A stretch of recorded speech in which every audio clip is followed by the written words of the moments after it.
Chers amis, bonjour. Nous sommes le mercredi 29 juillet 2026. Il est 9 heures. Quelques news de l'Arménie de l'Artsakh et de la diaspora arménienne de la Turquie.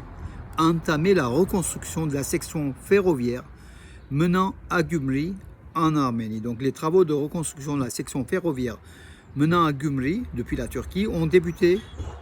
Cette annonce a été faite par le maire d'Akyaka, Erduger Toptas.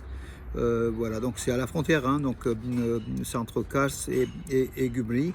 Voilà, le chemin de fer donc de la partie turque est en rénovation pour relier justement Gümri, la seconde ville, la deuxième ville d'Arménie.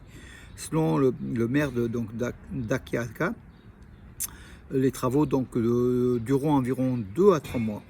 Un appel d'offres a déjà été lancé, incluant la construction d'une route non goudronnée reliant Akyaka à Gümri.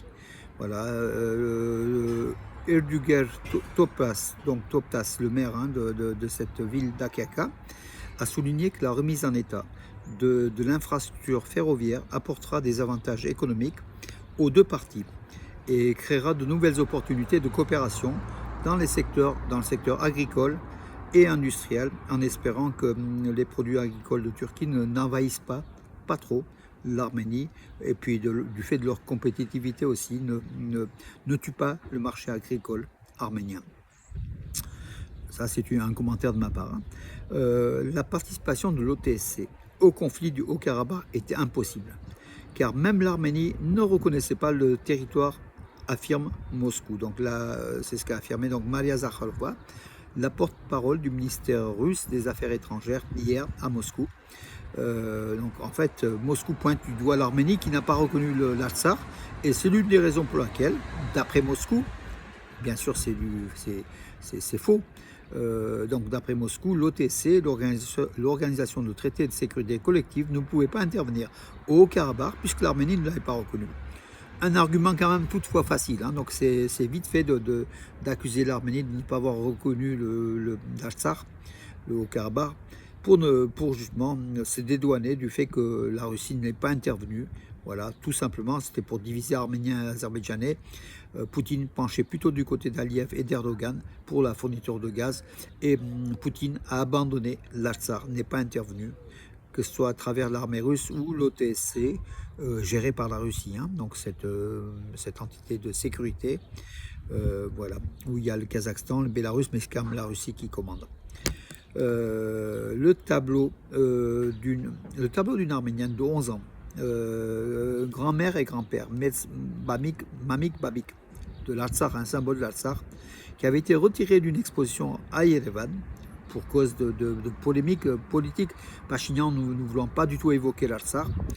Ce tableau a été hissé au sommet du mont Ararat, voilà, donc au sommet du plus haut sommet de l'Arménie. Ce tableau de l'Artsakh a été hissé donc au sommet de l'Ararat. Précédemment, ce tableau avait été retiré de l'exposition de l'école de musique numéro 1 d'Erevontian d'Yerevan, a été donc hissé donc au sommet de l'Ararat. C'est une jeune fille, hein, originaire de l'Artsakh.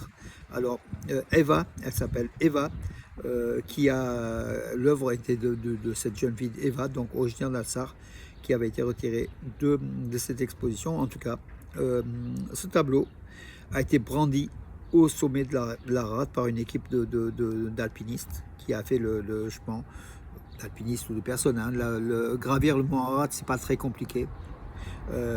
Voilà, et c'est une bonne chose, c'est une bonne réponse donnée à Pachinian et ceux qui veulent faire oublier la mémoire de l'Artsakh et de l'Arménie occidentale. C'est en Arménie occidentale, au sommet du mont Ararat, que ce tableau de l'Artsakh a été exhibé au sommet, tout simplement. Voilà un petit peu une réponse assez dure donnée à Pachinian, qui veut justement faire oublier de la mémoire arménienne l'Arménie occidentale et l'Artsakh, pour ne garder que l'Arménie réelle, la République d'Arménie des 29 743 km², auquel il manque déjà 220 km², toujours occupés par les troupes de l'Azerbaïdjan.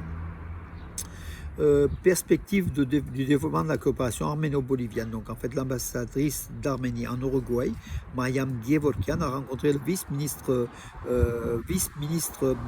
bolivien des Affaires étrangères, Carlos Paz. Voilà, des relations sont... l'Arménie a invité la Bolivie à participer à la COP17 qui se tiendra sur la biodiversité, qui se tiendra à Yerevan au mois d'octobre. Les relations et puis relance de la coopération diplomatique entre l'Arménie et la Bolivie, donc un pays qu'on oublie souvent, mais il y a une petite communauté arménienne en Bolivie, il faut quand même aussi le préciser. Même si la majorité des Arméniens d'Amérique du Sud sont en Argentine et au Brésil, la Bolivie et le Chili, enfin d'autres pays aussi recensent quelques centaines d'Arméniens, voire quelques milliers d'Arméniens. Face aux rumeurs d'une seconde vague de mobilisation, les Russes se mettent en quête massivement d'appartements à Yerevan. Le prix de l'immobilier et des locations à Yerevan a augmenté de façon drastique ces derniers mois. Beaucoup de Russes s'installent encore en Arménie, beaucoup pour échapper à l'effort militaire de la Russie contre l'Ukraine. Voilà. Aujourd'hui, 80% des demandeurs sont des personnes qui ont récemment déménagé et qui s'y préparent. La situation est globalement comparable à celle de 2022, indique un interlocuteur, un spécialiste de l'immobilier à Yerevan et des locations. Les Russes louent beaucoup à Yerevan ou achètent. En conséquence, les loyers à Yerevan ont augmenté d'environ 30% ces 3 derniers mois, indique l'expert. Bon, c'est bon et c'est pas bon. C'est bon puisque ça fait rentrer des devises à l'Arménie, ça relance l'économie de l'Arménie, mais c'est pas bon puisqu'en fait les Arméniens qui ne gagnent pas plus que leur salaire mensuel, enfin il n'y a pas eu d'augmentation drastique, doivent payer plus, enfin, le prix des locations augmentant, leur niveau de vie baisse tout simplement parce que le salaire n'a pas suivi. Et puis pour nous, les touristes, pour des locations d'appartements ou de villas, c'est plus cher. Donc Yerevan devient chaque jour un peu plus cher grâce à ces touristes russes puisque la demande est plus forte que l'offre. Voilà. Le ministre de l'Industrie et des Hautes Technologies, Merita Rairabedian, qui va terminer sa mission de ministre, puisqu'il ne se représentera pas plus lors du prochain 3e mandat de Nicole Pachinian en tant que Premier ministre d'Arménie. Donc Merita Rairabedian, le ministre de l'Industrie et des Hautes Technologies, a visité le centre, l'usine de Firebird AI, de donner l'usine de haute technologie et puis surtout de l'IA à Rastan, intelligence artificielle, donc l'IA, avec un investissement de 500 millions de dollars qui va être porté sans doute dans les prochaines années à 3 milliards de dollars. C'est énorme, mes amis. L'Arménie en IA, c'est quelque chose d'extraordinaire. Du Sud-Caucase, l'Arménie est leader d'ailleurs en la matière. Et puis, mes amis, grande satisfaction au football hier soir. Donc, Ararat Arménie, ça se passait donc en Irlande. Ils ont vaincu, ils ont perdu 2-1 contre le club irlandais de Shamrock Rovers, mais se sont qualifiés puisque le match aller, ils avaient gagné 2-0 à Yerevan. Ils se sont qualifiés pour le 3e tour des qualifications de la Champions League, la Ligue des Champions. C'est très très important.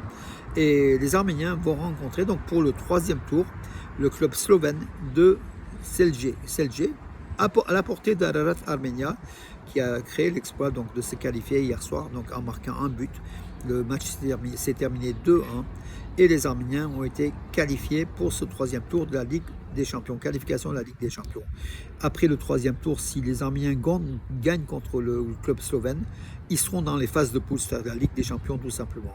Voilà, ça sera une très très bonne chose. Et puis mes amis, en championnat du monde des U17, où l'équipe d'Arménie à Bakou participe au championnat du monde des U17, des moins 17 ans de lutte gréco-romaine, un Arménien a eu la première médaille. C'est une médaille de bronze sous les couleurs de l'Arménie, Ararat Avedissian. Voilà, dans les 48 kilos, il a été médaille de bronze donc hier.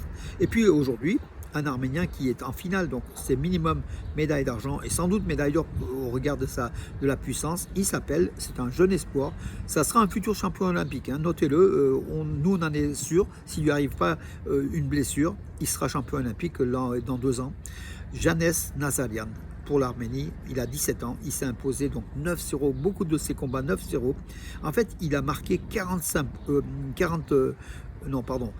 34 points et il en a encaissé 0. Donc du coup, tous ses combats, il les a gagnés haut la main. Il s'est même imposé face à un Turc 8-0. Voilà. Aujourd'hui, cet Arménien, donc notez encore une fois, donc son nom, Janes Nazarian, 17 ans. Il est en finale à Bakou, en Azerbaïdjan. Il est en finale dans la catégorie des 80. Attendez, je vais voir, je crois. Non, 71 kilos. 71 kilos, voilà. On aura une médaille, c'est sûr. Elle sera ou d'or ou d'argent. Et ça sera à Bakou. Moi, j'aimerais bien que ce soit, bien sûr, tous les Arméniens aimeraient bien que ce soit en or. Et que l'hymne national arménien entonne à Bakou, on verra. Moi, j'ai regardé les vidéos de nos lutteurs, hein, en fait, à chaque fois qu'ils gagnaient, surtout sur des scores expéditifs tels que ce Janes Nazarian. Dans la salle, c'était un silence absolu. Un silence absolu. Les Azéris ne criaient pas, n'applaudissaient pas. Tout simplement, ils étaient gênés que ce soit un Arménien qui gagne dans leur capitale un combat.